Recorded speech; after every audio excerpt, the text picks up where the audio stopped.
আসসালামু আলাইকুম। কেমন আছেন সবাই? আজকে আপনাদের সাথে কথা বলবো বিসিএস লিখিত বাংলা বিষয়ে। আপনার বাংলার প্রশ্নটা কেমন হয়, কি, কি থাকে এবং কত মার্ক থাকে এই বিষয়টা নিয়ে একটু আলাপ করব। তবে বাংলার একটা ব্যাপার আছে, সেটা হচ্ছে যে আপনার বিসিএস লিখিত বাংলায় ২ ধরনের প্রশ্ন থাকে। এক, শুধুমাত্র যারা প্রফেশনাল ক্যাডারের জন্য পরীক্ষা দেবেন, তাদের জন্য আপনার ১০০ মার্কের যেটা থাকে বাংলা ফার্স্ট পার্ট, এবং যারা বোথ ক্যাডারের জন্য দেবেন, তাদের জন্য ২০০ মার্কের ফার্স্ট পার্ট এবং সেকেন্ড পার্ট মিলে। তো আপনার ফার্স্ট পার্টে কি থাকে? বাংলা ফার্স্ট পার্টে ১ম ৩০ মার্কের আপনার গ্রামার থাকবে। গ্রামারের মধ্যে কি থাকবে? বিভিন্ন সংজ্ঞা থাকবে, প্রকারভেদ নিয়ে বলা থাকবে, গ্রামারের বিভিন্ন প্রকারভেদ। যেমন বারবার প্রশ্ন আসে, বাক্য সংশোধন আসে, বানান সংশোধন আসে, প্রবাদ প্রবচন, বাগধারা, সমাস সংক্রান্ত প্রশ্ন থাকতে পারে। আপনার এছাড়াও শব্দ, বাক্য গঠন এই টাইপের জিনিসগুলো থাকতে পারে। ২ নাম্বার, আপনার ভাব সম্প্রসারণ থাকবে। আপনার ২০ মার্কের ভাব সম্প্রসারণ থাকবে। এটা একটাও থাকতে পারে বা একাধিক, অথবা দিয়ে একাধিকও থাকতে পারে, যে দুইটার মধ্যে একটা লিখো। ২০ মার্ক গেল, গেল হচ্ছে আপনার ৫০ মার্ক। এরপরে সারাংশ বা সারমর্ম। আপনার ৫০ মার্কের পরের যে ৫০ মার্ক, অর্থাৎ ১০০-র প্রথম ৫০ মার্কের কথা বললাম, এবং নেক্সট ২০ মার্কের সারাংশ বা সারমর্ম। অনেক সময় একটাও থাকে, অনেক সময় দুইটাও থাকে, সারাংশ অথবা সারমর্ম। তো এক্ষেত্রে এই যে ভাব সম্প্রসারণ এবং সারাংশ সারমর্মের জন্য আমি বলবো যে আপনাকে অবশ্যই, আমরা সবাই, আগে বলি, আমরা সবাই ছোটবেলা থেকে সারাংশ, সারমর্ম, ভাব সম্প্রসারণ ইত্যাদি পড়ে আসছি। কিন্তু আসলে এই জিনিসগুলো যে প্যাটার্নে লেখা হয়, প্রত্যেকটা জিনিস লেখার কিন্তু একটা নিয়ম আছে। আপনি আপনি মনে করতে পারেন যে আমি জানি, আমি সারাংশ লিখতে পারি, সারমর্ম লিখতে পারি, ভাব সম্প্রসারণ লিখতে পারি, আমার এগুলো পড়ার দরকার নাই।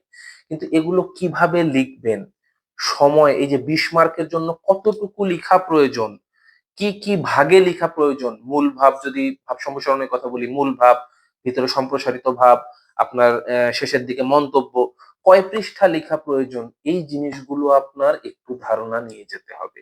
২০ মার্কের জন্য আপনার লেখার স্পিডের উপরে ডিপেন্ড করবে আপনি কতটুকু লিখতে পারবেন। এখানে কিন্তু কোনো শব্দের লিমিট দেয়া নাই। ঠিক আছে? আবার সারাংশ, আপনার সারাংশ বা সারমর্মের জন্য আপনার কয় লাইন লেখা যথেষ্ট, এই জিনিসটা আপনাকে জেনে যেতে হবে।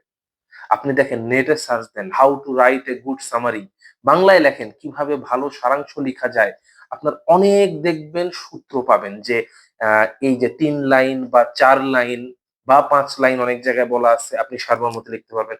তবে আমার দৃষ্টিকোণ থেকে ৩ লাইন বা ৪ লাইনের মধ্যে সারাংশ সারমর্মটাকে সামারাইজ করাটা সবচেয়ে ভালো। এবং পরের ৩০ মার্ক হচ্ছে সাহিত্য। আপনার সাহিত্য থেকে অনেক সময় ১০টা প্রশ্ন থাকে, অনেক সময় ৫টা প্রশ্ন থাকে। আপনার যদি ১০টা প্রশ্ন থাকে তাহলে ৩-১০ = ৩০, আর যদি ৫টা প্রশ্ন থাকে তাহলে ৫-৬ = ৩০। এটা প্রশ্নের সংখ্যা ভ্যারি করতে পারে। মার্কটা ৩০ই থাকবে। আপনাকে সেই ৩০ এর জন্য, যদি ৬ মার্কের থাকে একটু বড় করে লিখবেন, যদি ৩ মার্কের থাকে ছোট করে লিখবেন। তো এইভাবে আপনি ফার্স্ট পার্টটা গেল ১০০ মার্ক। সেকেন্ড পার্ট, আপনার সেকেন্ড পার্টের শুরুতেই যে জিনিসটা থাকবে সেটা হচ্ছে পত্র রচনা। অফিসিয়াল পত্র হতে পারে, বন্ধুর কাছে পত্র হইতে পারে। এটা লিখবেন ১৫ মার্কের। সংলাপ, আপনি কোনো বন্ধুর সাথে বা কোনো শিক্ষকের সাথে বা কোনো প্রতিবেশীর সাথে একটা সার্টেন টপিক দেওয়া থাকবে, সেটার আলোকে সংলাপ লিখবেন। ২ জনের ডায়ালগ লিখবেন। এই জিনিসটা আপনি দেখবেন বইয়ে সুন্দরভাবে সংলাপ কিভাবে লেখে, কিভাবে আপনি জিনিসটা সুন্দরভাবে উপস্থাপন করতে পারবেন, কি ধরনের গ্রিটিংস দিয়ে শুরু করতে হয়, কিভাবে সংলাপ শেষ করতে হয়, সংলাপ লেখার প্যাটার্নটা কি, এই জিনিসগুলো আপনাকে অবশ্যই জেনে যেতে হবে। বাংলা অনুবাদ, ইংরেজি একটা প্যাসেজ দেয়া থাকবে, সেই প্যাসেজটাকে বঙ্গানুবাদ করতে হবে। এটা ১৫ মার্কের থাকবে। এটা খুব বেশি বড় থাকে না, মিডিয়াম ধরনের। তবে অবশ্যই আপনাকে প্রস্তুতিটা ভালো রাখতে হবে এক্ষেত্রে। গ্রন্থ সমালোচনা, ১৫ মার্কের গ্রন্থ সমালোচনা থাকবে। অনেক সময় একটা নির্দিষ্ট গ্রন্থ দেয়া থাকতে পারে, বা বলতে পারে যে কোনো মুক্তিযুদ্ধ ভিত্তিক একটা গ্রন্থ, যেকোনো একটি গ্রন্থের গ্রন্থ সমালোচনা লিখুন, বা কোনো সার্টেন রাইটারের নাম উল্লেখ করে বলতে পারে অমুক রাইটারের যেকোনো একটি গ্রন্থের গ্রন্থ সমালোচনা লিখুন, বা এটাও বলতে পারে যে যেকোনো আসেনি কখনো, কিন্তু আমি বলতে পারি যে যে কোনো প্রেমের উপন্যাসের একটা গ্রন্থ সমালোচনা লিখুন। হয় না যদিও, এই টাইপের সার্টেন ক্যাটাগরিও ভাগ করে দিতে পারে, রাইটারও স্পেসিফিক করে দিতে পারে, বা এটাও বলতে পারে যে আপনার রবীন্দ্রনাথের গীতাঞ্জলির গ্রন্থ সমালোচনা লিখুন, দিতেই পারে। সুতরাং আপনাকে ওইভাবে ক্যাটাগরিক্যালি একটু প্রস্তুতি নিয়ে যেতে হবে। এখানেও বলবো, গ্রন্থ সমালোচনা আপনি যখন লিখবেন, গ্রন্থ সমালোচনা কিভাবে লেখে, স্ট্রাকচারটা কি, এটা আপনাকে জেনে যেতে হবে সুন্দর করে।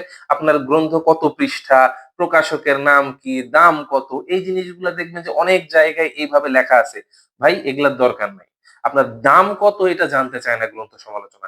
আবার আপনি যখন রবীন্দ্রনাথের কোন গ্রন্থ বা কোন রিনোন সাহিত্যিকের কোন গ্রন্থ আপনি সমালোচনা করছেন, ভাই আপনি কত বড় রবীন্দ্র বিশেষজ্ঞ, আপনি কত বড় নজরুল বিশেষজ্ঞ যে রবীন্দ্রনাথের কোন একটা সাহিত্যকে আপনি পচায়া একদম শেষ করে দিলেন?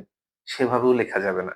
আপনি আপনার মার্জিত অবস্থান থেকে, আপনার কিছু সার্টেন সিচুয়েশন থেকে, আপনার আপনার লিমিটেশনস আছে। আপনি কিন্তু একজন ছাত্র। আপনি সমালোচনাটা করবেন আপনার জ্ঞানের অবস্থা থেকে।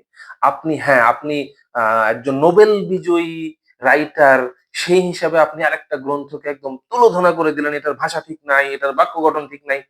নো, আপনি সার্টেন ভদ্রতা বজায় রেখে এটা আরেকটু মানুষের কাছে বোধগম্য করার জন্য কি করা যেত, এটা আরেকটু মানুষকে টাচ করার জন্য কি করা যেত, এই ধরনের কথাগুলো দিয়ে আপনি গ্রন্থটাকে ব্যাখ্যা করে সুন্দর একটা সামারি তুলে ধরতে পারেন এইভাবে। এবং সর্বোপরি ফাইনালি আপনার রচনা, রচনা 40 মার্কের থাকে। তো 40 মার্কের রচনা, এটা অনেক সময় দেখা যায় যে একটিও আসে, সবাইকে ওইটাই লিখতে হয়, অথবা 4-5টা অপশন দেওয়া থাকে, এর মধ্যে যে কোনো একটা লিখুন। তো রচনার ক্ষেত্রে আপনি কিছু কিছু ক্যাটাগরিক্যালি রচনা আছে, যেমন বিজ্ঞান ভিত্তিক কিছু রচনা দেখবেন, সমস্যা ভিত্তিক কিছু রচনা দেখবেন, এমনি অ্যাবস্ট্রাক্ট টাইপ কিছু রচনা দেখবেন, ফেলে আসা দিনগুলো, আমার ছেলেবেলা, স্কুলের সেই দিন, এই টাইপের রচনা থাকতে পারে। তো আপনি ক্যাটাগরিক্যালি কয়েকটা ক্যাটাগরি চুজ করে রচনার প্রস্তুতি নিয়ে যান, এটা সবচেয়ে ভালো হয়। কিংবা পর্যটন টাইপের কিছু রচনা থাকতে পারে, তো আমি বলবো সমস্যা টাইপের রচনা থাকতে পারে, এই যে যেগুলো বললাম আর কি। তো এইভাবে ক্যাটাগরিক্যালি আপনি ভাগ করে যান প্রস্তুতি নিয়ে, যে আমি যে কোনো সমস্যা টাইপের রচনা আসলে আমি সেটা লিখবো, যে কোনো এই যে অ্যাবস্ট্রাক্ট টাইপের যদি রচনা আসে, কোনো বস্তুবাচক যদি কোনো রচনা আসে, যে টেলিভিশন সম্পর্কে লিখো, ট্রেন সম্পর্কে লিখো, আমার ট্রেন জার্নি, বা কোনো ভাববাচ্য টাইপের যদি কিছু আসে, ভাববাচক যদি কিছু আসে, যেমন যে আমার ছেলেবেলা, আপনি এইভাবে ক্যাটাগরি কিছু পড়ে যান, দেখবেন যে আপনার প্রস্তুতিটা অবশ্যই ভালো হবে। তো এইভাবে আপনি এই কম সময়, যেহেতু সময় নেই আপনাদের হাতে, আপনারা যত কম সময় জিনিসটার ভালো প্রস্তুতি নিতে পারবেন, টেকনিক্যালি পড়বেন। এবং আবার বলি, যখন বাংলা লিখবেন অবশ্যই সময় ভাগ করে নেবেন। আপনি যে কোনো জিনিস যেটা কমন পড়ছে সেটা আপনি লিখতেই আছেন, অন্য জিনিসের সময় কমে যাচ্ছে, এই জিনিসটা ভাই খুবই সচেতন থাকবেন। আপনি প্রপার টাইম ডিস্ট্রিবিউশন করে পরীক্ষার খাতায় লিখবেন, কিভাবে সময় ভাগ করে আপনি পরীক্ষায় লিখলে আপনি ভালো লিখতে পারেন, সেই জিনিসগুলো সেইভাবে মেইনটেইন করবেন। তো অবশ্যই ভালোভাবে পরীক্ষা দিন, ভালো থাকবেন, দেখা হবে সামনের ভিডিওতে। আসসালামু আলাইকুম।